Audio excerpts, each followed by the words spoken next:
ॐ महालक्ष्मी च विद्महे विष्णुपत्नी च धीमहि तन्नो लक्ष्मी प्रचोदयात्।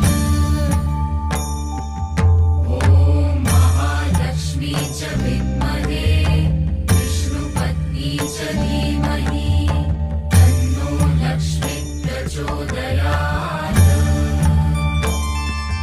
ॐ महालक्ष्मी च विद्महे विष्णुपत्नी च धीमहि तन्नो लक्ष्मी प्रचोदयात्।